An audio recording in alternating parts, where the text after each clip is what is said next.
Bem, eu trouxe aqui o passo a passo que eu tenho utilizado para construir a maioria das minhas aulas no ensino remoto. Creio que esta forma de organização auxilia o envolvimento dos alunos.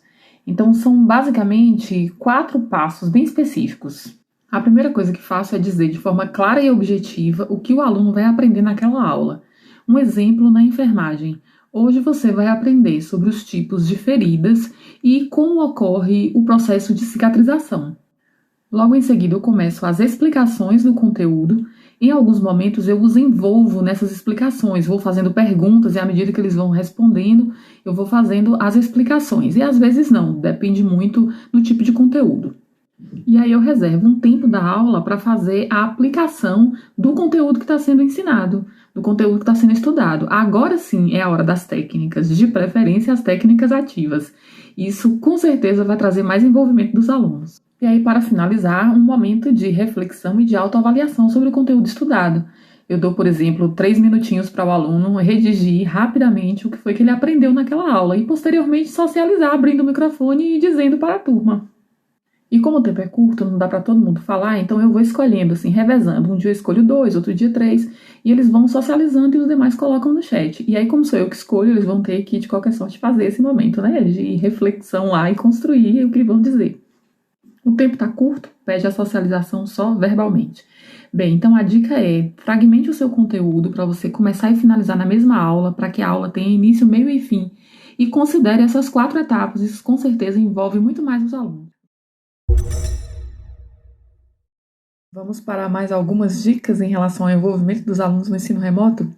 Como eu disse anteriormente, quem faz este envolvimento não são as técnicas, mas sim a comunicação que é feita entre professor e aluno. Bem, uma das coisas que eu tenho feito e deixo como dica é limitar o uso do PowerPoint, porque ele dá uma ideia de um ensino mais tradicional, com a exposição exclusiva do professor. O aluno tende a fixar o PowerPoint na tela e aí ele não enxerga mais nada e a interação dele diminui muito. Usar o chat como apoio para esse envolvimento. Tem aluno que tem dificuldade de ligar o áudio, seja pelos ruídos externos da casa, seja por outras questões. Então, assim, faz a pergunta, faz a afirmação e pede a resposta no chat. E não abandone o chat, leia e comente as respostas e os comentários. Eu tenho feito nas minhas aulas, estilo live, em alguns momentos, e os alunos se sentem super representados, seguem participando, escrevendo. Então, acho que vale a pena investir nessa comunicação. Por estar cada um no seu espaço, né, nesse processo do ensino remoto, cada um na sua casa.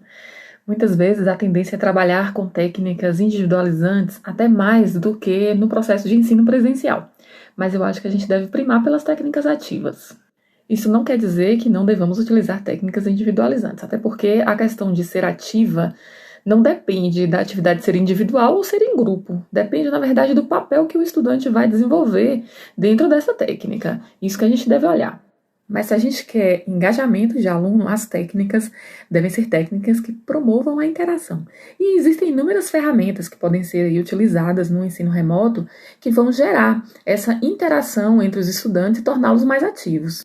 A primeira sugestão de técnica que eu deixo é o fórum de discussão, onde a partir de uma questão norteadora ou de uma temática definida, os alunos fazem seus comentários de modo fundamentado.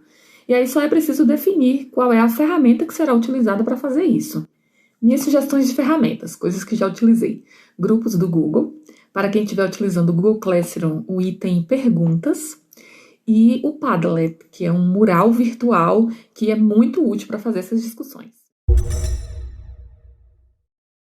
Você quer melhorar suas aulas virtuais, uma das coisas que você pode fazer é apostar na aprendizagem colaborativa. Seja um estudo de caso, um estudo dirigido ou a construção de uma atividade a partir de um tema, de uma pergunta, não importa.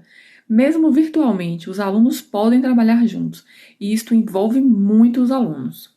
E tanto aí na sala de aula virtual quanto fora dela, você pode utilizar ferramentas de construção colaborativa. Eu gosto de usar muito o Jamboard, mas tem o próprio Google Docs que você pode compartilhar com os alunos para que eles construam.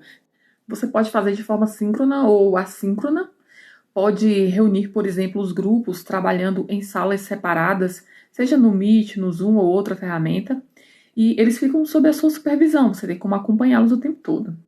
Uma das minhas vivências, os alunos da disciplina de Fundamentos em Enfermagem construíram jamboards com temas como, por exemplo, medidas de conforto, mobilidade, restrição, e depois marcamos um dia para a socialização. Foi bem legal.